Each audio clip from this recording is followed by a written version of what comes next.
All right. Good morning. Any questions about anything?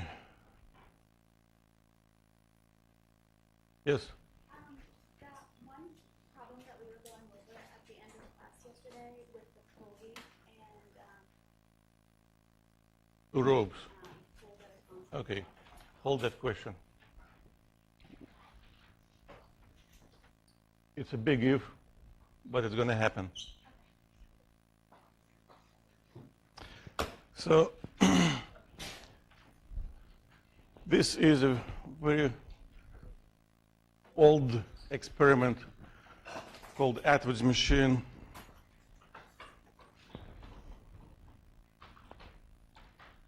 French physicist Atwood used this device to measure relatively accurately at that time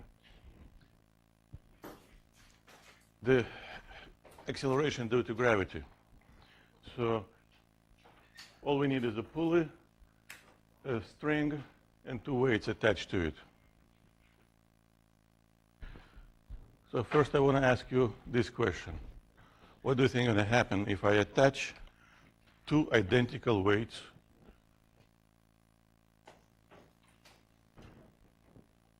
the one on the right will be higher than the one on the left, and then I just let them go.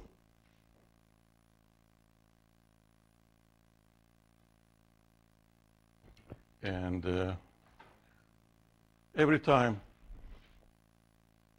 before we come up with the answer, we should consider many possible options, what might happen. And then we choose, we eliminate completely wrong ones, which don't make any sense. And then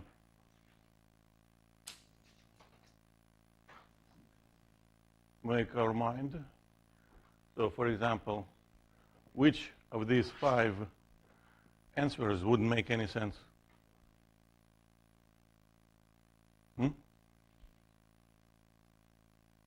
Number 3, exactly. They can just start flying up, or else wouldn't happen probably, never. 5, yeah. So what will happen? Well, technically, what you're doing is wrong. You're thinking. What you have to be doing is free body diagram number 1, free body diagram number 2, second Newton's law for the first object, second Newton's law for the second object, and then what do you think should happen? Okay, actually, if you think the lower one begins moving down and the one on the right will be moving up when I release them. You see, I hold them, so they cannot move because I hold them. But when I release them, if you think this goes down and this goes up, please raise your hand.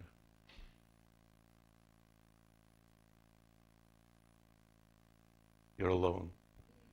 You're on your own.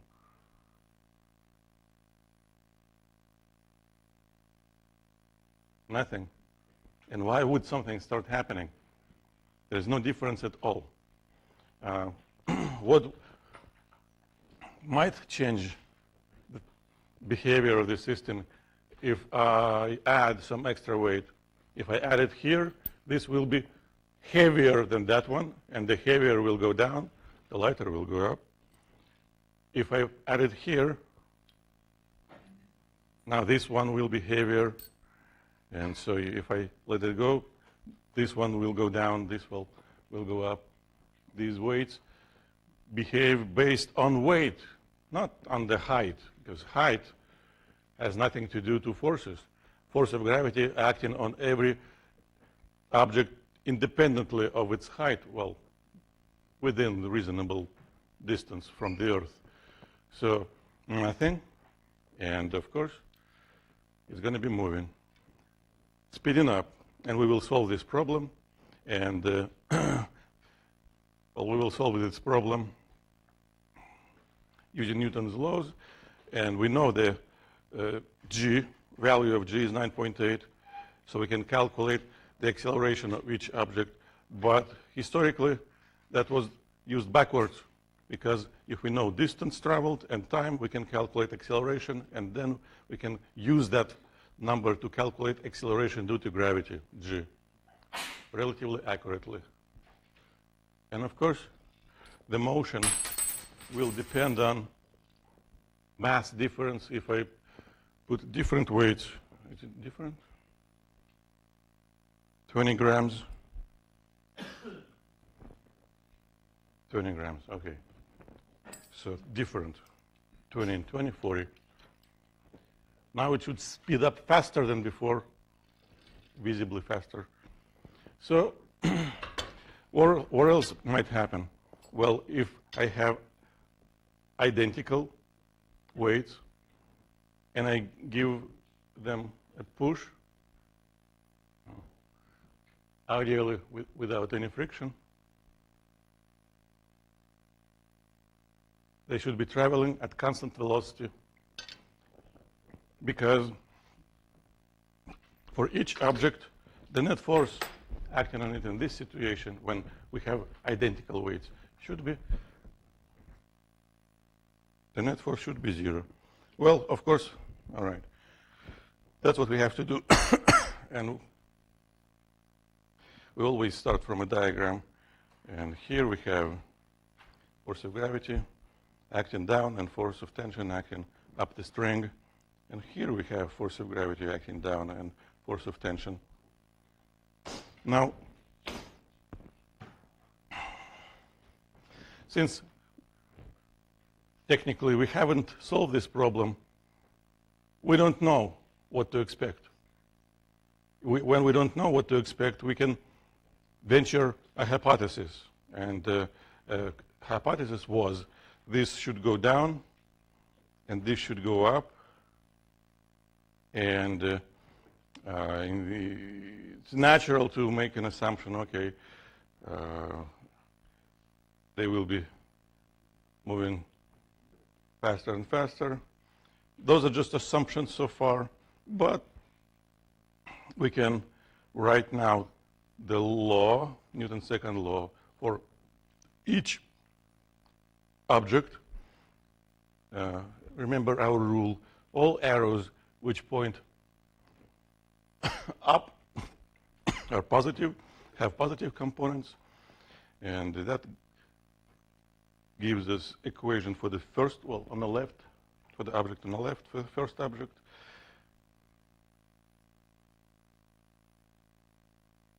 And for the object on the right, for the second one, see, we should have an equation very similar, but here I should write something slightly different. What is the difference between this acceleration and this acceleration?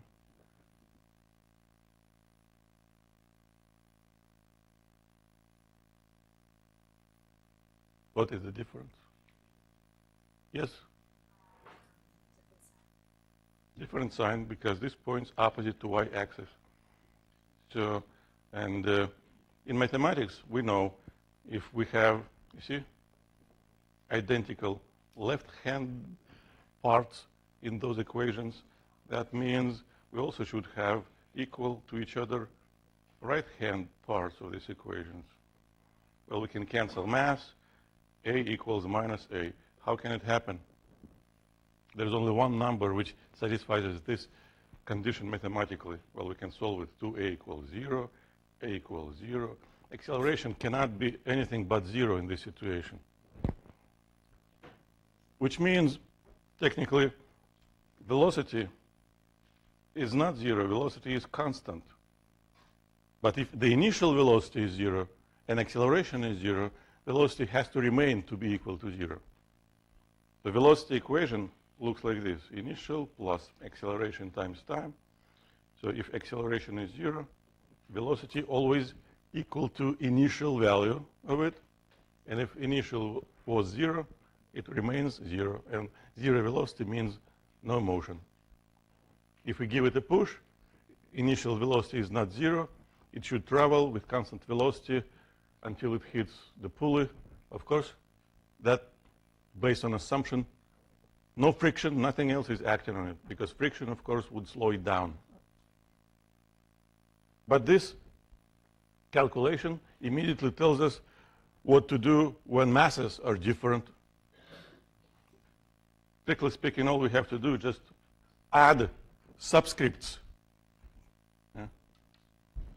M1, M1, A1, M2, M2, A2. Do we need to add a subscript to force? No. We know that even technically this force and that force are two different forces. However, an ideal string only redirect the tension, but it doesn't change its magnitude. And by the way, for acceleration, because string is not stretchable, the acceleration also has the same magnitude for both. So all we have to do is just add those subscripts, but I don't do this. In this particular example, I just used two different letters, big M, little m. Same diagrams. Yeah. Still, force of gravity acting down, force of tension points up. Force of gravity acts down, force of tension points up. Now, our intuition tells us that the heavy weight should be moving down and should be speeding up, and the light one should be moving up and also faster and faster. So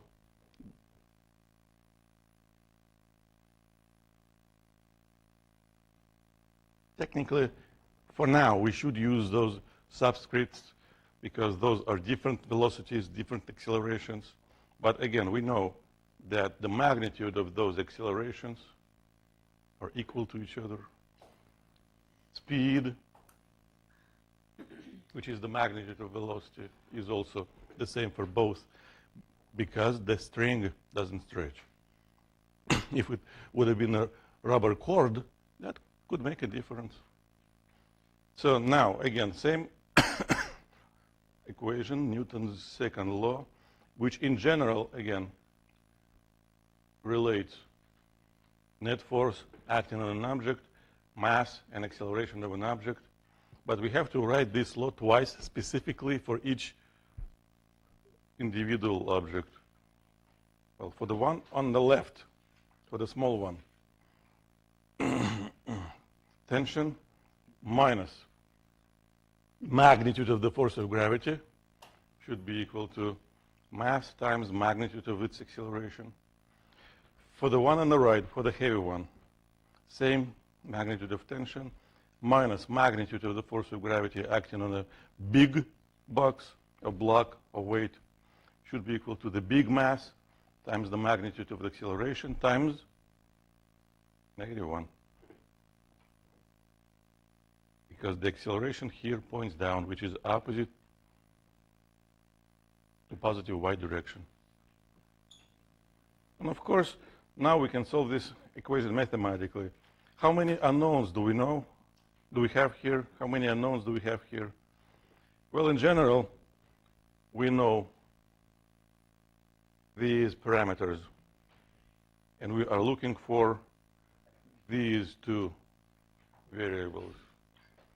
But since we have 5 variables here, it means as long as we know any 3, we can find other 2.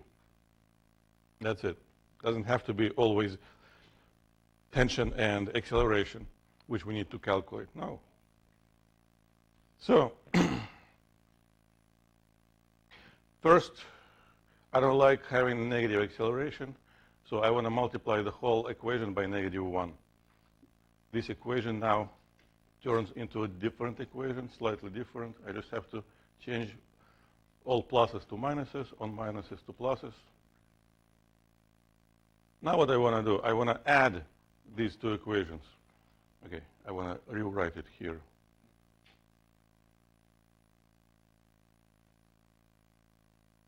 If I add the equations, I do it term by term. So tension minus tension minus little m times g plus big M times G should be equal to little m times A plus big M times A. Good thing about this tension getting canceled out. So we can simplify this because on the left, G is a common factor. On the right, A is a common factor. And you see we can solve it both ways. We can solve it for G.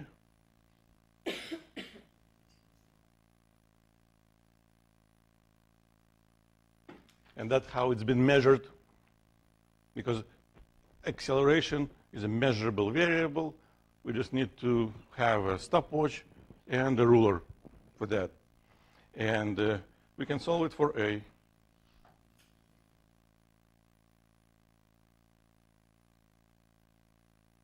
And this solution again tells us if masses are equal, this difference equals 0, acceleration equals 0. Acceleration equals 0 means they should keep initial velocity constant. If velocity is 0, it remains 0. If initial velocity is not 0, it remains being that velocity, that number. Any questions? So I've got slides which you can read. Now, we already told a definition of the normal force, so let's just repeat it quickly. And we already had a discussion that technically that's not an actual force, it's just a component of an actual force. So if you have two objects touching each other, there has to be a force which acts from one object on another and backward. And in general, that force might have any direction. It depends on the surface. It depends on conditions.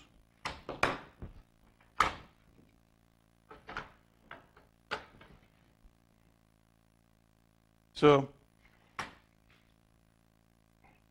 the component of the contact force, which is perpendicular to the surface, that's what we call the normal force. And the component of the contact force, which is parallel to the surface, that's what friction is. Friction is the next topic. Today we're going to talk about normal force.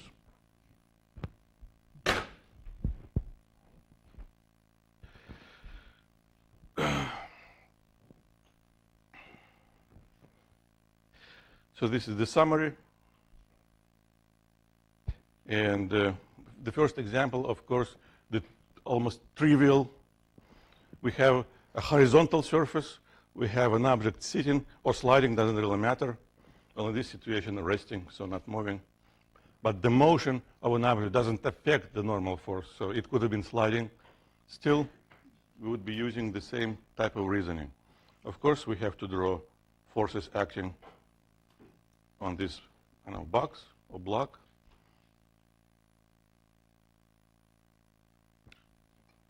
Whatever happening horizontally doesn't matter.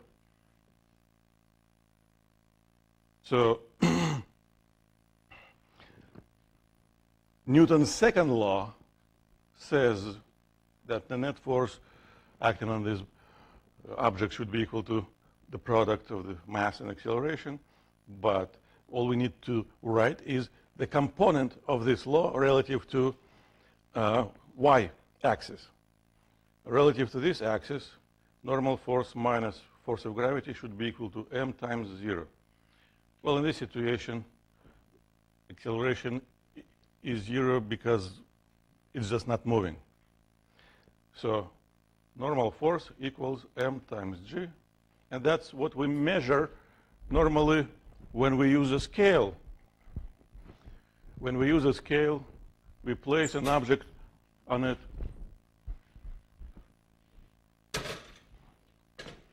And that's what it shows. It shows the magnitude of the normal force.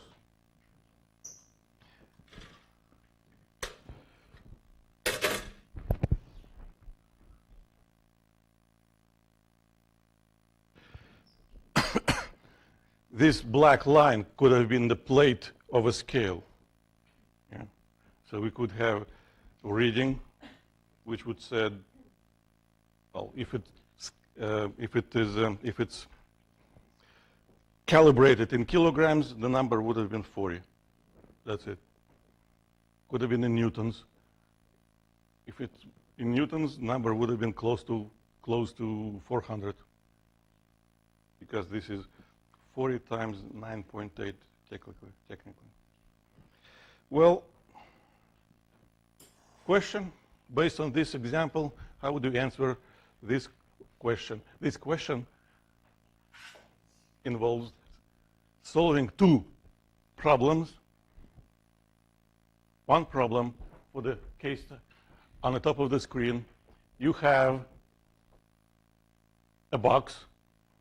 The weight of that box, mg, is already given to you. It's 15 newtons. If the weight of this box is 15 newtons, can you tell me how heavy the box is in kilograms? Yes, 15 newtons is supposed to be equal to m times g. So m should be 15 over 10, about 1.5 kilograms. So it doesn't really matter, it's just a review. In the same box, of course, here has the same weight, but what do we do differently? There we push on a box from above, and here we try to pull. Does that action affect normal force? Well, we are a physicist. We can do an experiment and see. All we need is a scale and a box.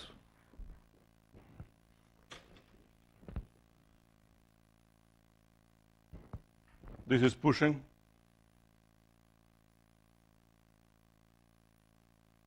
Scale changes means normal force changes. This is pulling. Eventually I can just lift it off. Normal force becomes 0, no touching. So of course both actions should affect the normal force. The question is how? And when you solve it, you have to choose whichever answer corresponds to your calculations. Bless you. Solving means using pen and paper.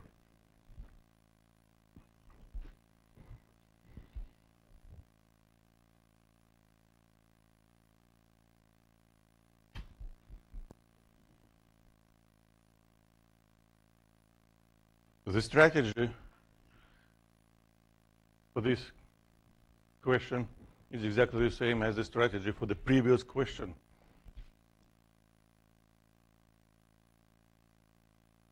The result is given by just a straightforward application of a Newton's second law written relative to the vertical axis, which is missing here, which means you will have to add that element, the y-axis, to your picture to convert it from a picture into a diagram.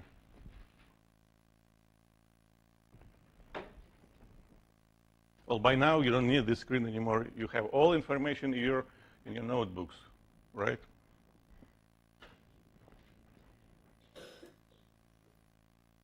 So that was question number 4.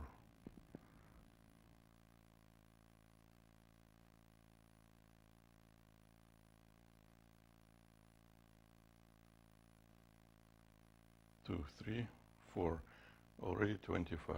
All right, let's wait a little bit longer.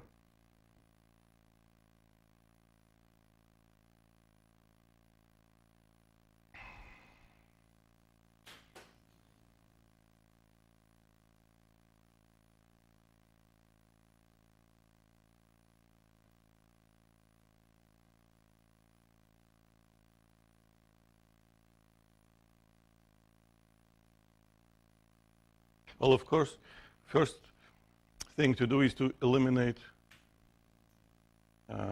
answers which don't make any sense. For example, number 6.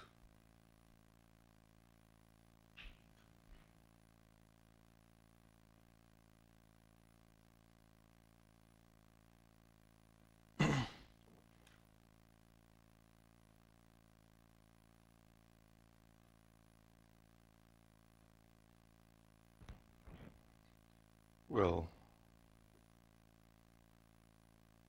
this is mg, also called weight, which is 15 newtons. And we are applying a force from above. That's applied force. Standard name for that force, 11 newtons. 11 newtons. And there's a force which prevents this box from falling through the surface, normal force. And if we draw the y-axis, normal force minus 11 minus 15 should be equal to mass times acceleration. That gives the normal force.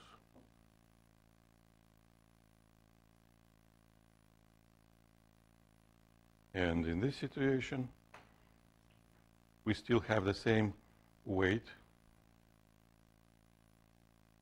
And the applied force has the same magnitude, but now has a different direction. Now it points up. And these pictures actually give you even a clue. A normal force is greater or less than the weight. So in this situation, all we have to do is just write this Newton's second law relative to the y-axis. And the only difference now is the applied force should be also positive. And that gives a different value of the normal force, 4 newtons. 26 and 4, I don't think we had such a choice.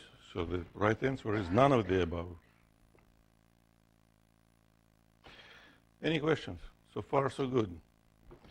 And please tell me what you think now about this situation. Now, the applied force is not vertical. What's happening looks like this. This is the applied force.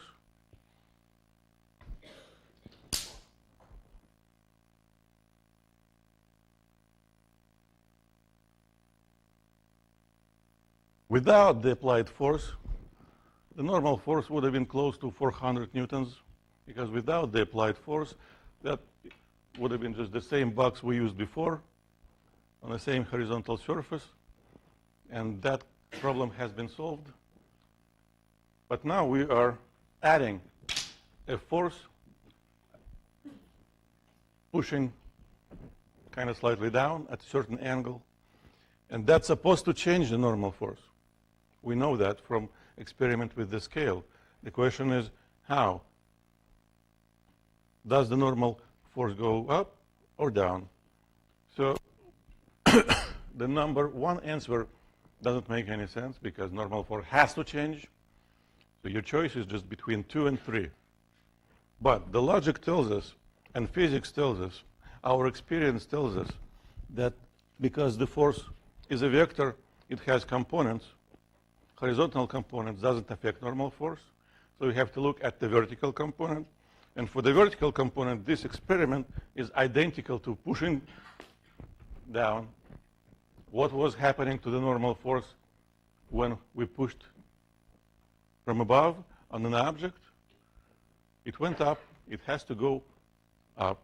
But of course, we can calculate the actual value of the normal force now using this idea. All we need to know is the vertical component of the applied force. So let's do it. This is the diagram which we have to use.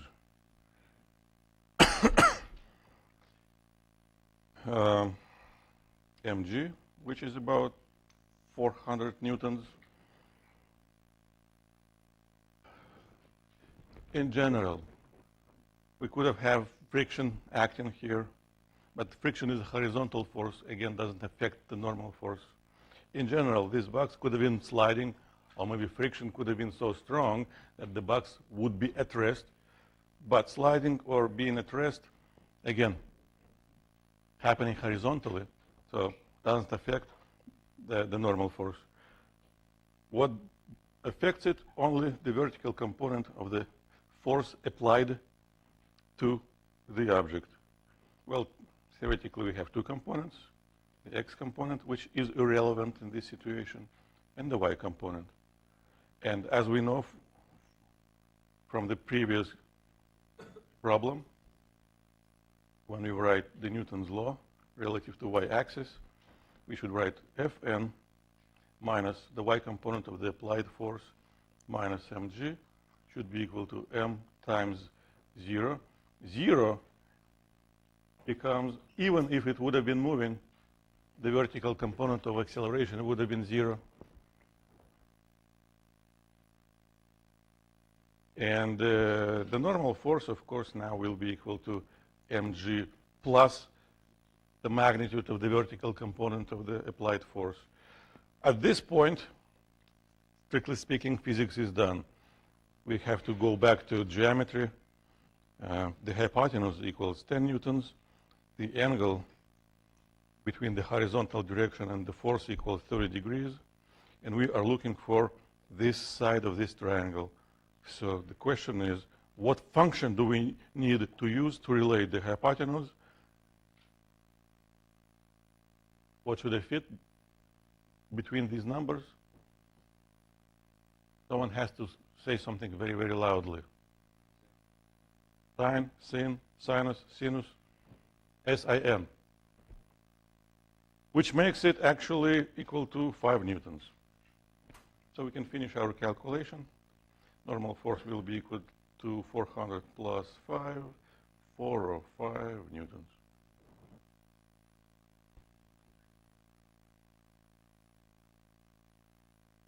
Any questions?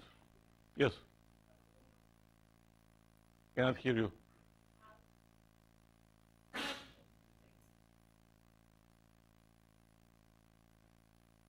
I'm not sure what you're asking. I look at the picture, I see the angle.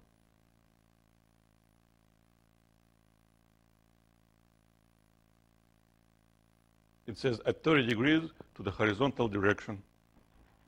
The x-axis always represents horizontal direction, so measured from horizontal toward the force has to be 30. That's it.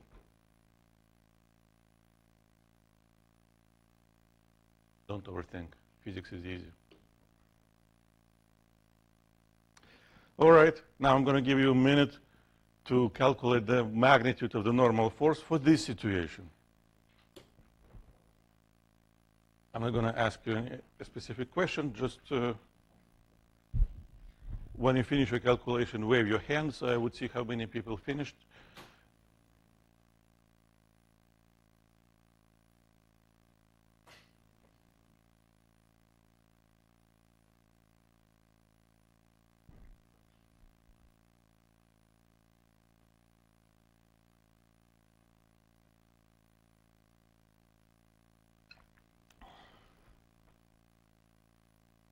Sometimes I drink my coffee the way President Trump drinks.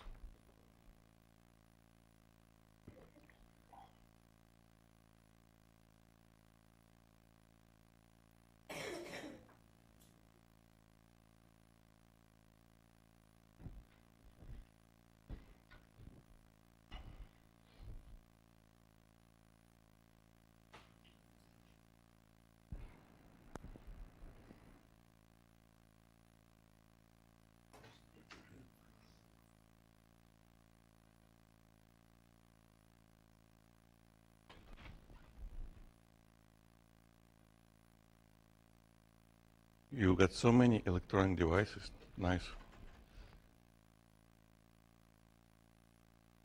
Yes? Ah, you're just waving. Well, yeah, because this means I have a question. This means I'm done. Yes. Okay. Thank you. Well, we know what to do. We just have to change a minus to a plus in that equation, right?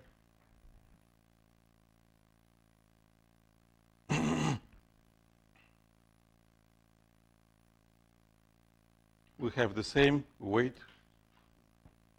and the applied force has the same magnitude, but the vertical component of that force now points up. And actually, it should be shorter than that. We want to calculate the normal force.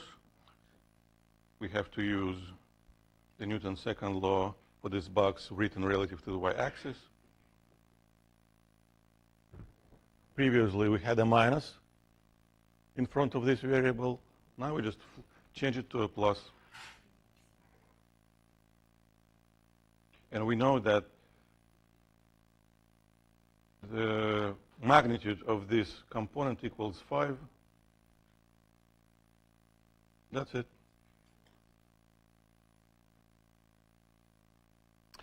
All right. Now, an object maybe sitting, maybe sliding down over an inclined plane. We know that the normal force has to be perpendicular to the surface. And of course, that affects the magnitude of the normal force. How? Well, the answer is provided by the application of the strategy, which starts from diagram, then Newton's second law, and then mathematics. This is not a diagram. This is a picture. So what do we need to do to this picture to make it into a diagram?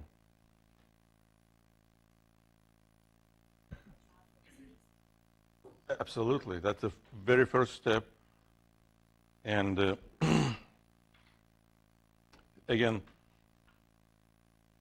theoretically could have been friction. It doesn't affect. We don't have to do this. We can ignore the presence of the friction or add it. Doesn't matter. Next step. Exactly. And this is how we used to do it. And that's not wrong. That's inconvenient.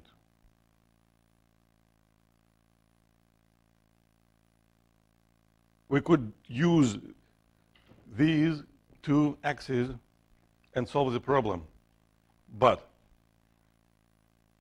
it would involve more mathematics than we can use if we make a more convenient choice. What is the more convenient choice? The more convenient choice is based on the physics of what is happening or could have been happening. For example, without friction, this object would have been sliding down. This would have been velocity, maybe even acceleration, doesn't really matter. But this analysis tells us this system has a preferred direction, and that preferred direction is parallel to the surface of that ramp or inclined plane. And when we have a preferred direction, the word, of advice, the rule of thumb, not an actual law, choose one axis parallel to that preferred direction. In this situation, we choose the x-axis parallel to the surface. And the y-axis should be automatically perpendicular to it. And why this is the most convenient choice? Because now the normal force has only one component. The normal force relative to this choice has only y component and has no x component. And that's why this is the most convenient choice of the directions for x and y axis. If we use these two axes, if we use this reference frame, normal force would have two components, x and y. And we would have to solve complicated equations to calculate x component of the normal force, then y component of the normal force. Then we would have to use Pythagorean theorem to calculate the force itself. We can eliminate all that calculation by just making a more convenient choice for x and y axis. Now, well, it's just a geometry. Relative to y-axis, the Newton's second law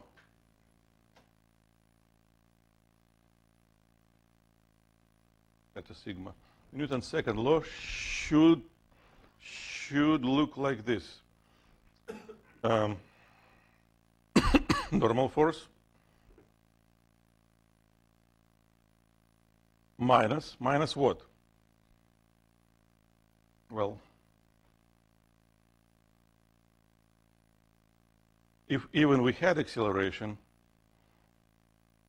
the vertical component of the acceleration would have been 0. Now I'm going to stop talking. And start drinking my coffee.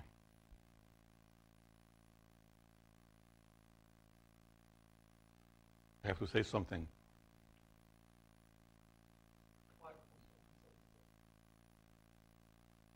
Right, so why you waited so long?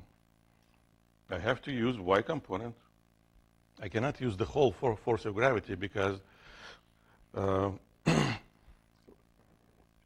relative to these two axes, force of gravity has two components now.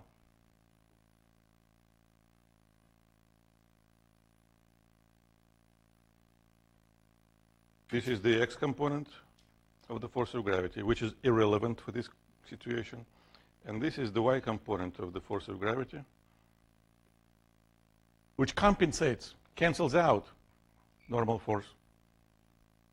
So normal force in this situation should be equal to m times the y component of the force of gravity. Well, at this point, again, we have to do geometry.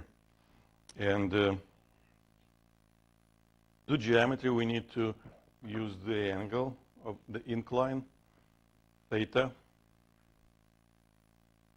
And the most important question now, which of these two angles in this triangle, this one or that one, equal to theta? You answer that question correctly, you're done. You make a mistake, you're wrong. It's nothing, nothing in this question related to physics. It's pure geometry. So there are, again, many different ways to approach this geometry and figure out which angle do we have to use. There is also a physical way. Let's do mathematics first, and then talk about physics. So in geometry, we always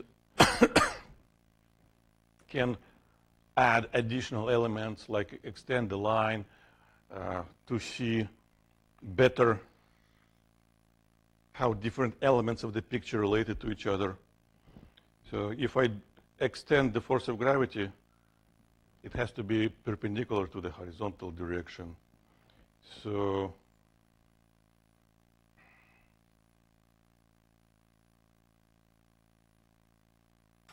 this angle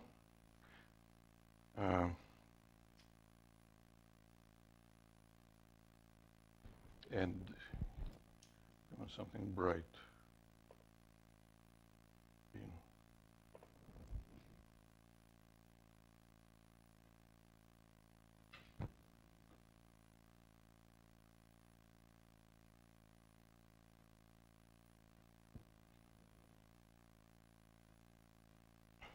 So now,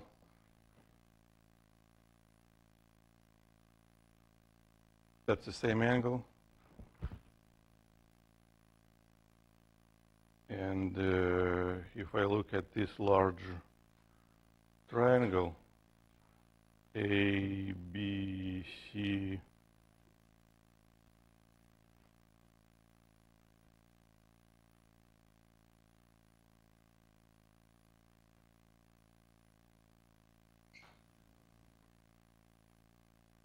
this is supposed to be 90 minus theta. So this is supposed to be 90 minus theta because they formed by two parallel lines and one line crossing those two parallel lines. So this is supposed to be theta. And the side we are looking for is adjacent to this angle. So we have to write m times g times cosine theta.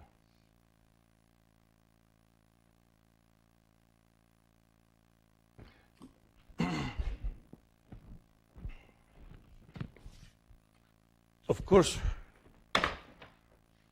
if we have an actual inclined plane and we change the angle, if we could measure the normal force, we would see different numbers. But if we make the angle equal to 0, this expression should give us the expression for the normal force acting on this object from a horizontal surface, which is supposed to be just mg. So when the angle equals 0, theta is 0, cosine 0 is 1, yes, it gives mg. If we would make a mistake and would use sine 0 is 0, that would give 0 normal force for the box sitting on a horizontal surface, which doesn't make any sense, because normal force for the box sitting on a horizontal surface should not be equal to 0, should be equal to mg. That's a physical proof.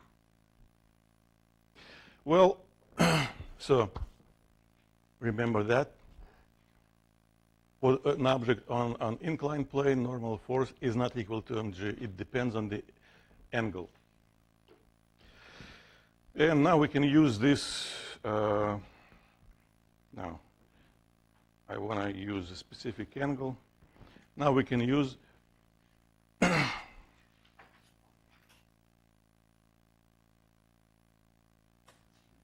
this picture to calculate what would have been happening with this box when it's sliding down the inclined plane with no friction acting on it. Now we know that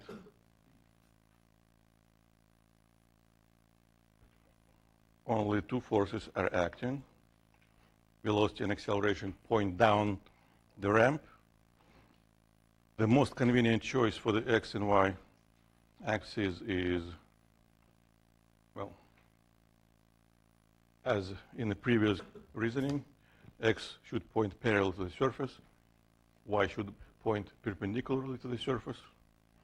Well, the Newton's second law says net force equals m times a, and we have to write this law relative to two components, two axes, x and y, and we just did the y component. F normal equals mg cosine theta. But it doesn't affect the motion of this box. The motion of this box is described by the x component of the Newton's law. So what do we have to do? Well, now we have to write mgx, technically plus 0, because the x component of the normal force is equal to 0, should be equal to m times a. Well, again, technically we should write ax, but because we chose axis conveniently, acceleration doesn't have vertical component, so ax and a, same things. The acceleration is equal to its x component. So what's good about this? Well, we can cancel mass immediately on the left and on the right. So that's our solution. Now, geometry tells us that the x component of force of gravity is equal to the magnitude, well, or hypotenuse times the sine of this angle. And of course, that affects the acceleration.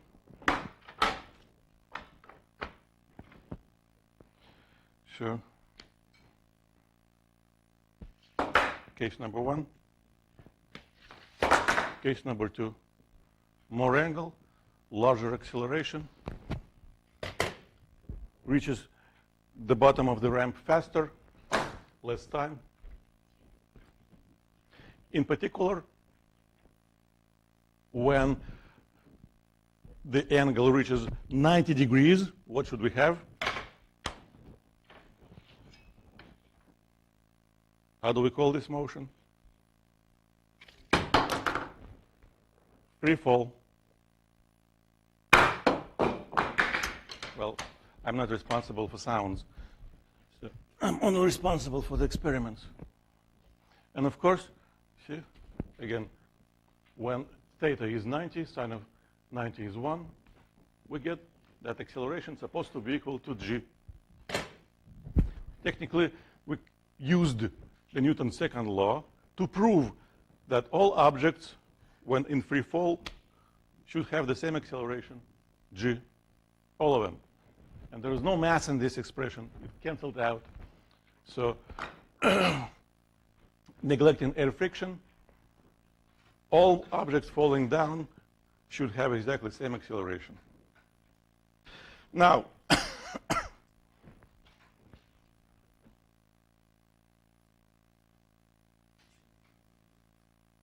so we know that a scale reads the number which is equal to the normal force acting on the object placed on the scale. Why? Well, the free body diagram for an object placed on a scale looks like this. This is the force of gravity acting on this object, and this is a normal force acting on the object, which means this is the force acting from a scale on the object. But what the scale reads is the force acting from an object on a scale. But the third Newton's law tells us these two forces, well,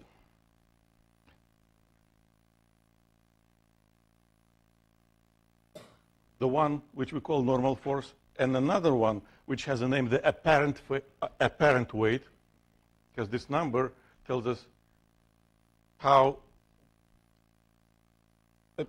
it appears this object heavy.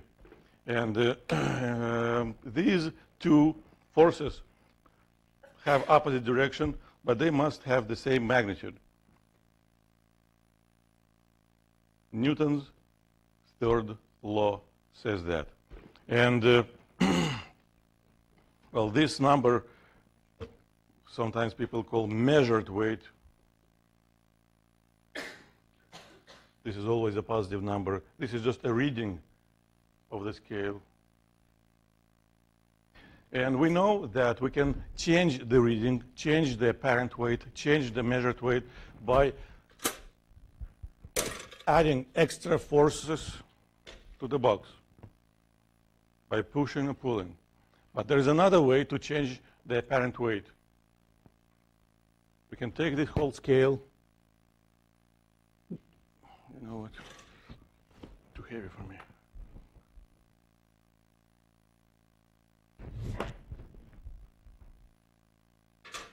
Take 1 kilogram. Take this whole scale, walk down to the elevator, get in the elevator, press the button, and see what's happening to the scale.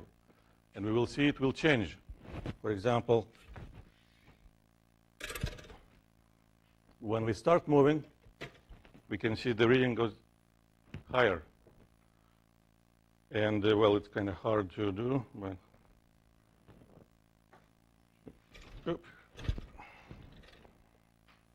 just close your eyes and imagine. You still can't see it anyway.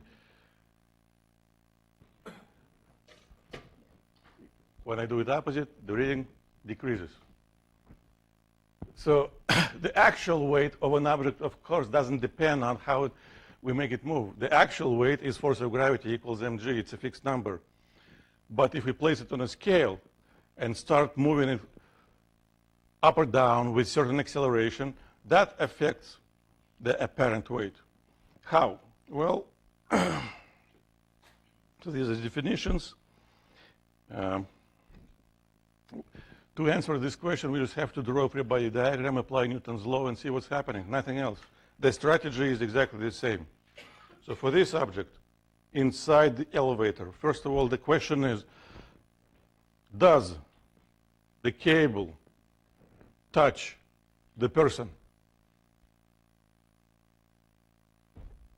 No. Otherwise, that would be very, very bad for that person. What does make it move? Normal force. So when a person is inside an elevator, we still have only two forces acting on that person. The cable doesn't touch the person.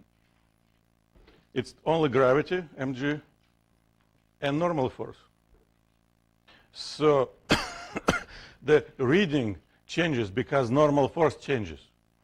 When normal force increases, we read higher numbers. When normal force decreases, we read lower numbers. That's it.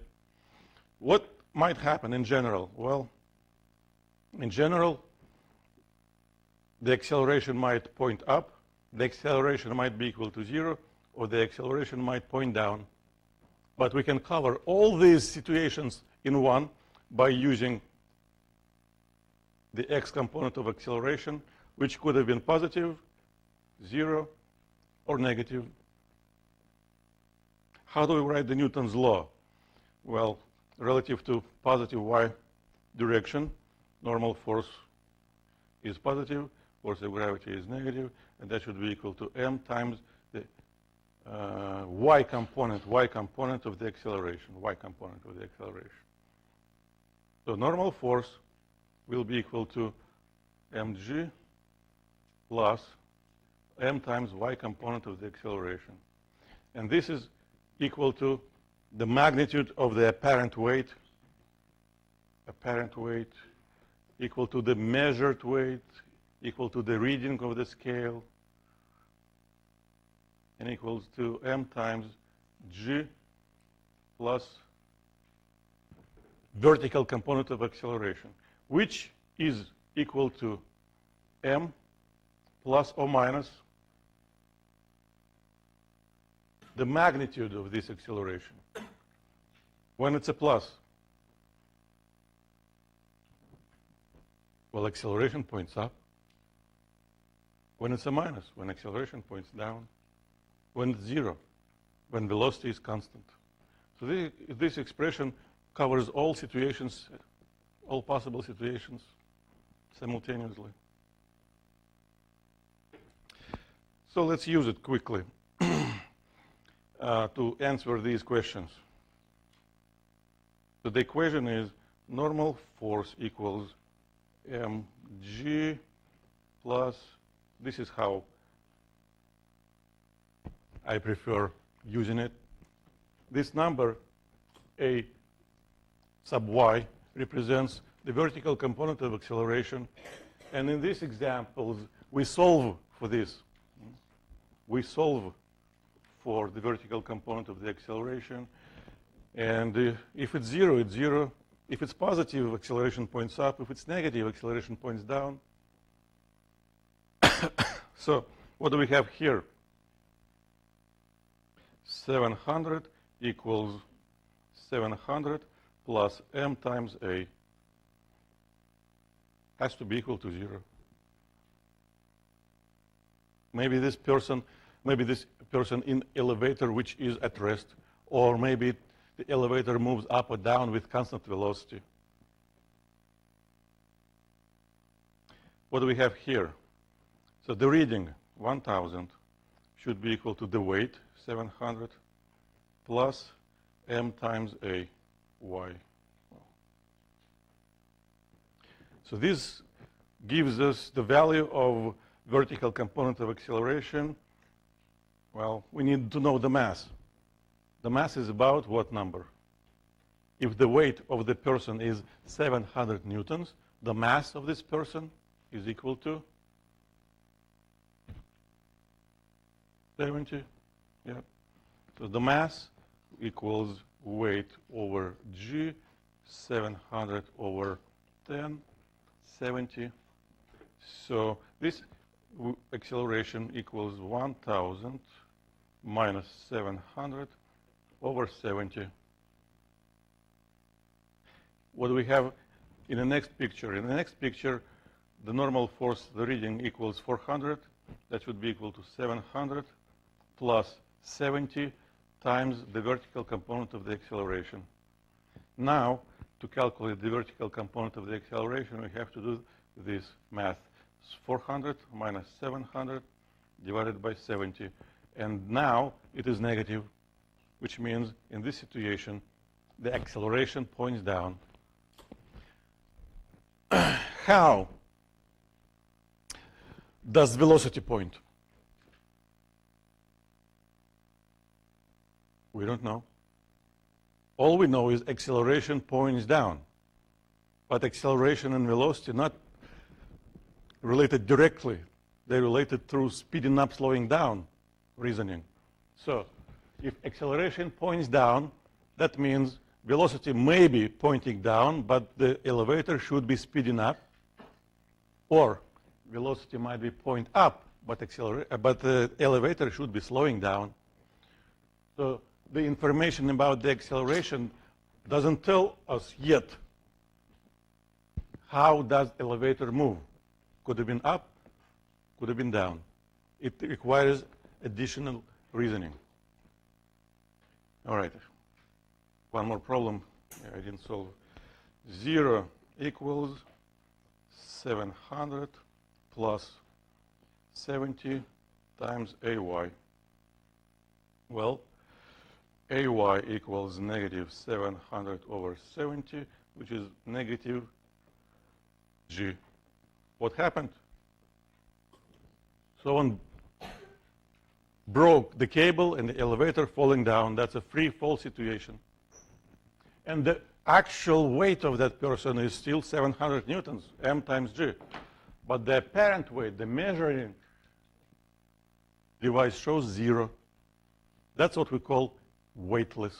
So every time when you jump, you feel weightless for a fraction of a second. If you want to feel it longer, you have to jump from a roof. Don't do that. But that's what people feel in outer space. Astronauts have mass, they're heavy, but they don't have apparent weight. Well, done with this. Don't answer this question. I want to skip it. Just tell me, please, the lady in the middle, what you think. What would you choose? Do you agree that when net force equals 0, the object is definitely at rest? Cannot hear you. So the answer is no. Yes? When the net force equals 0, that only means acceleration equals 0. That means velocity is constant. But it doesn't mean it has to be 0. And actually, this is, again, the Newton's first law. An object can travel on its own by inertia infinitely long, infinitely far away, until forces start acting on it. If there are no forces acting on an object, it travels at constant velocity forever. Well, now we're going to discuss some language issues. For example, what does the word kick mean? It means a very short action. So right here at point B, we act on this object. Before that, it was traveling at constant velocity. Now, we are applying a force, but we're applying it for a very short period of time. Still, if force is applied, acceleration is not 0 anymore. If acceleration is not 0, that means velocity has to change. How? Well, the acceleration should point in the direction of this force, So velocity equals initial velocity plus acceleration times time. Well, this time is very small, but still it changes the velocity. So now velocity should add an additional component in the direction of acceleration. So this is the initial velocity. This is what we are adding. This is a times time. We know that vector addition tells us this plus this should be equal to that. This is the new velocity right immediately after the kick.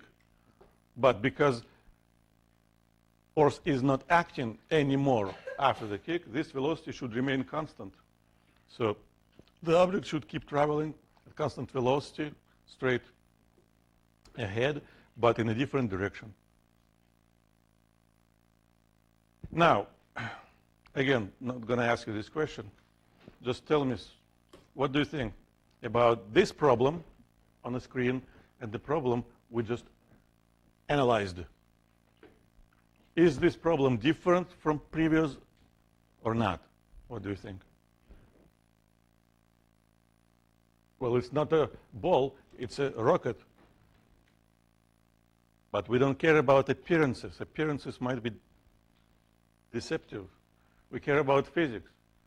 The most important word is burst. Burst means a very short action. So there is no difference between this problem and previous. Right here, we apply the force for a very small period of time. So the result will be exactly the same. Now, constant thrust. It's not a burst, it's not a kick. What does it mean? It means after the point B, the force constantly being applied to this object. Or we can assume like we have constant set of small kicks. Yeah, we kick it here and it travels in a different direction, but we kick it here again and it travels in a different direction. We kick it here and it travels in a different direction. So now the trajectory is supposed to be, well, technically, if it's a constant force parabola, but at least not a straight line anymore, because we're constantly changing the velocity. If we're constantly changing the velocity, it means this object after point B has some acceleration which is not equal to 0. That's what makes the velocity constantly change. And we have solved similar problems before. This is a situation when there is a force constantly acting on an object. That's the force of gravity. So all these situations, physically identical. As long as there's a force constantly acting on an object, the trajectory also, cannot be straight line anymore. So here it should bend like this. Here it should bend like that. Exactly like a ball launched from the cannon or tossed, you know. Well, and now we are done with all material related to the first exam. So at this point, we have two options. I cannot dismiss the class before the time. So the option number one, you have questions, you ask them, I answer those questions. The option number two, you have no questions, and I go to the new material, which is not the part of the exam 1. It will be the part of the exam 2, but I have to do something for 20 more minutes.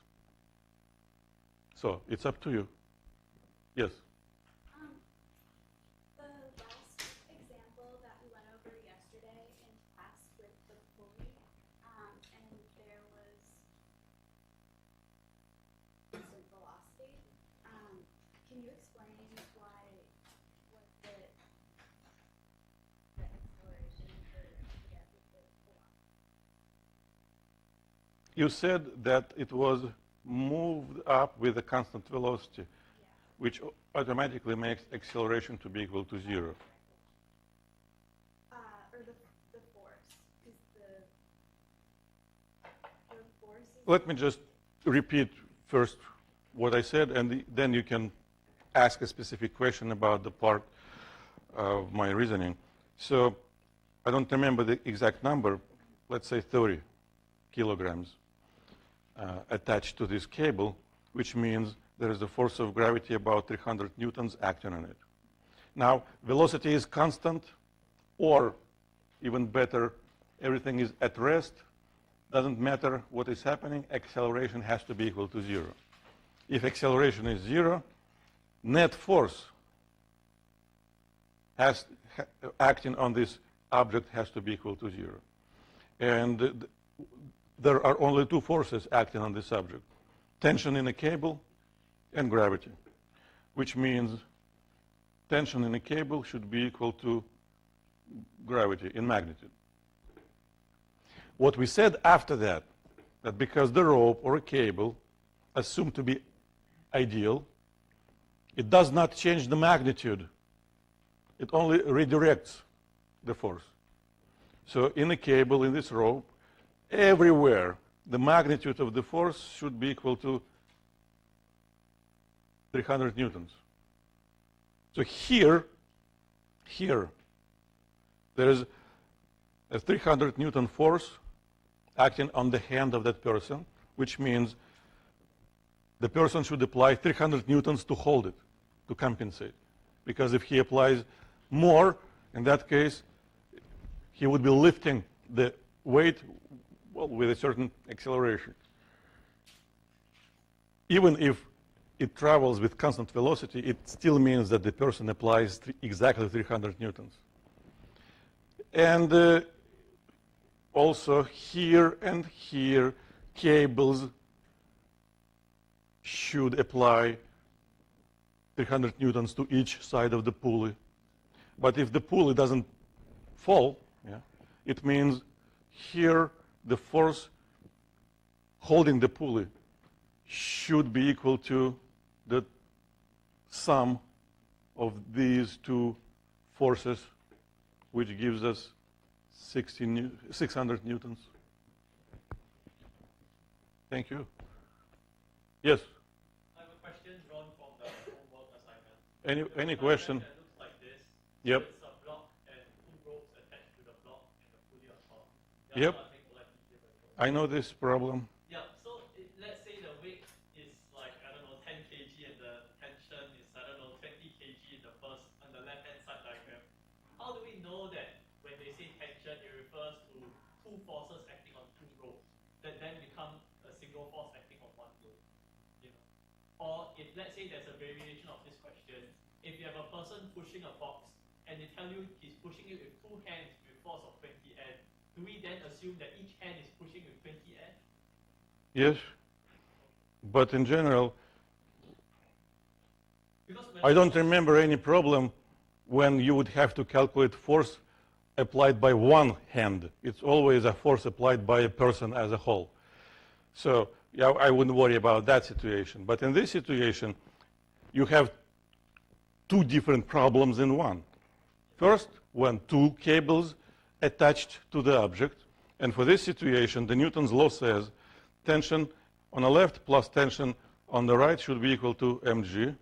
But as we just said, they should have the same magnitude. So this is your Newton's law for the case number one. Now what you do, you have the same object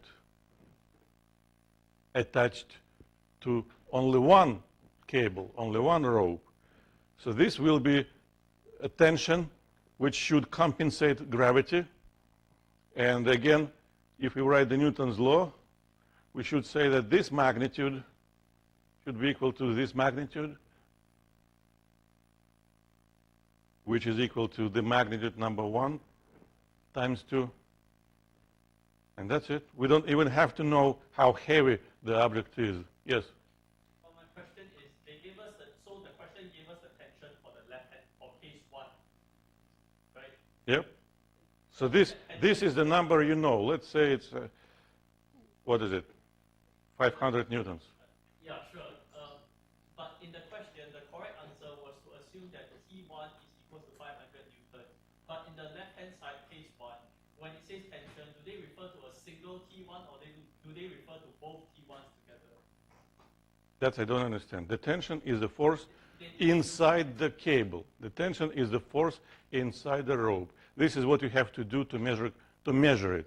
You have to take scissors, cut it.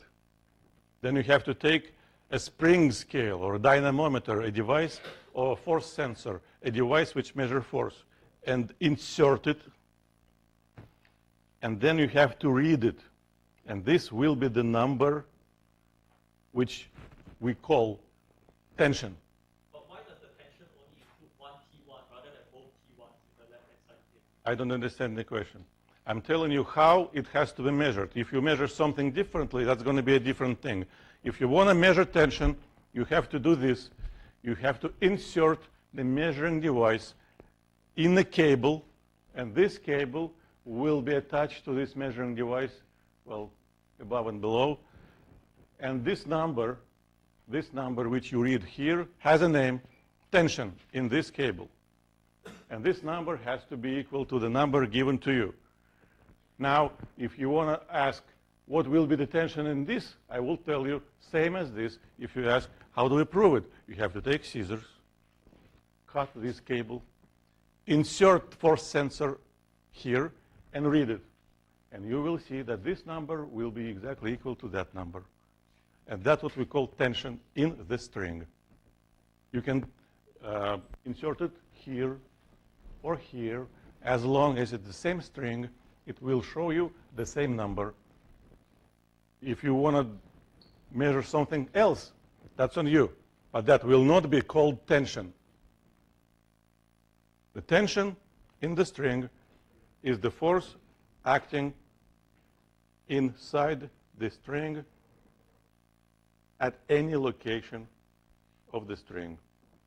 So 500 here, 500 newtons here, and 500 newtons here, and 500 newtons here. That's what we call the tension in the string.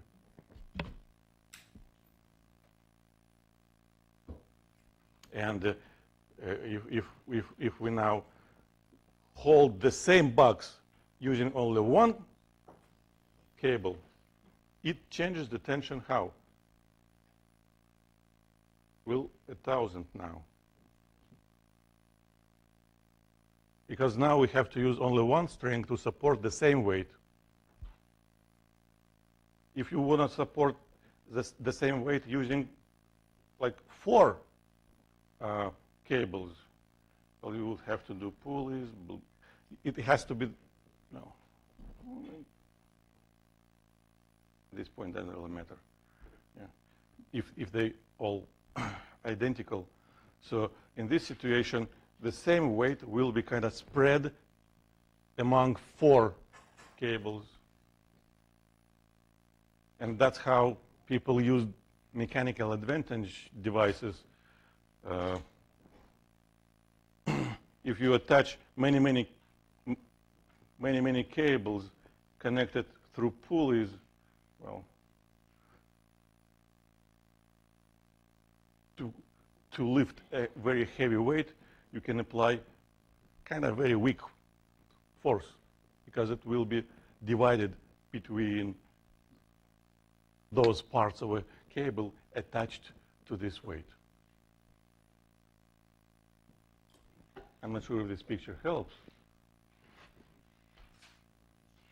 You can look up mechanical advantage. Yes? Go ahead.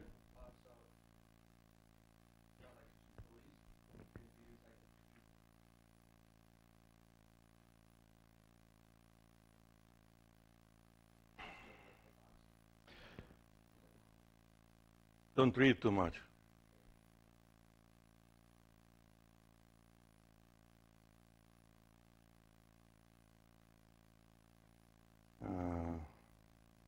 We have a pulley. I don't know what specific situation you're referring to, but something like that might happen. And here, let's say you have a weight attached, I don't know, it doesn't really matter.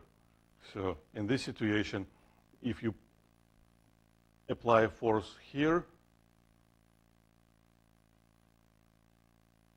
here and there, you will have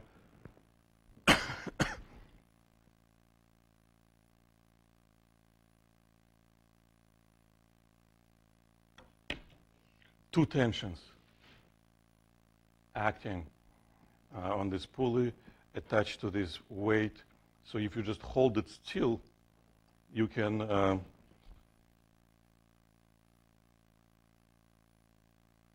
hold the weight, which is twice heavier than the force you're applying here. It's all it all depends on the actual combination of pulleys. You just have to follow the rope and see, how many cables support certain pulley or certain combination of pulleys, But we don't talk about mechanical advantage, so it's actually not a part of our material. It's an extra. Any question? Yes?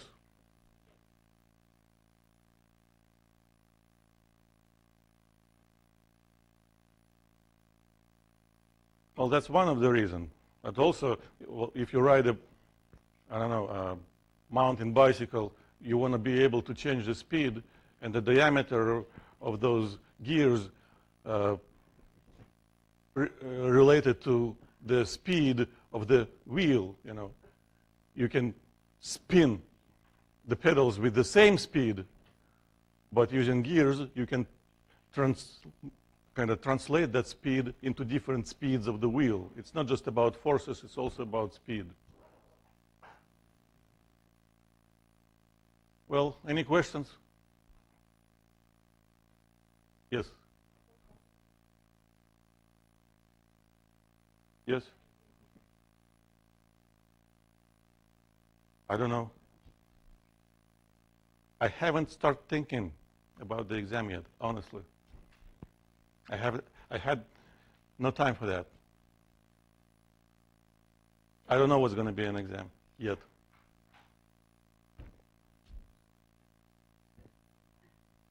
Any more questions about exam, homework problems?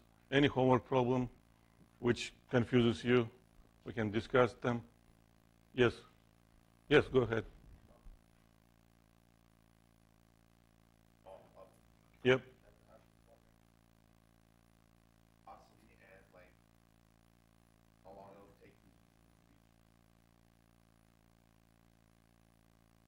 Well, we have two possible situations. It shoots from the ground, it lands on the ground, or it shoots from a different height, and it lands on the ground. And well, you have a homework problem like this, when the ball was launched at a certain angle. We know it lands eventually back on the ground. So first thing to do, of course, is to choose X and Y axes and choose the origin. And I choose it usually on the ground level. So the initial X automatically becomes equal to 0. The final X automatically becomes equal to the range. And the initial speed, angle, and the components of the initial velocity related by the geometry. Vx equals initial speed times cosine of the launch angle, and that number remains constant. It's not affected by acceleration. Vy initial equals this times sine, and the vertical component of velocity changes according to the velocity equation for the motion with constant acceleration. And also, we can write two motion equations. First, for the horizontal motion, basically it tells us range has to be equal to the x component of velocity times total time, the motion equation for vertical coordinate. Well, this can be used immediately, for example, to relate total time and this variable, which is the initial height. Because when object lands, the height becomes equal to 0 relative to my choice of the origin. The initial height, well, wherever it is, the height of the building, for example, this variable is equal to vertical component of initial velocity, which is equal to this product, initial speed times sine of theta. This is the total time, the time when it lands. Now, one more thing. At the highest point of the trajectory, instantaneously, vertical component of velocity becomes equal to 0, or it takes a certain amount of time to reach the maximum height, but that time is related to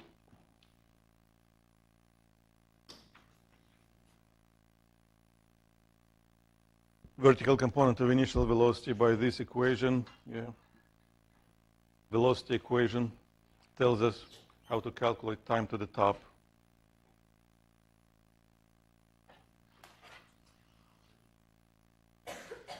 These are relationships. How do you use those relationships depends on what information is provided to you and what you're looking for. For example, in your homework problem, you know the range, and you can use the equation for the range to calculate total time, and then you can use the motion equation applied to the final location, because now you know total time to calculate the initial height. That's all I can say. You have to start from writing the equations and then see where they will lead you.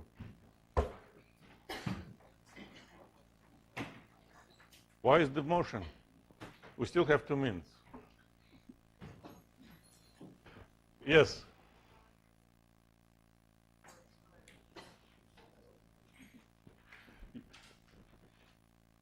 I think I answered that question yesterday. The exam is composed of problems which you have to solve. There may be 1 or 2 multiple choice questions. Probably if I will add them, it's not going to be more than 2 or 3, because multiple choice questions are not smart. You need to know how to solve problems. The test, the exam, doesn't test your logic, reason, intelligence, or memory. It tests your problem-solving skills related to this particular material. That's it.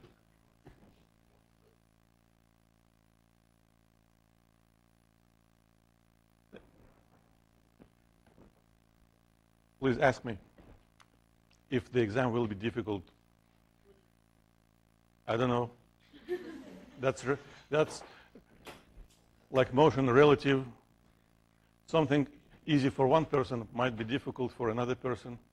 Difficult or easy, not the right categories for the exam. Exam has to be informative and fair. That's it. My exams are informative and fair. Thank you.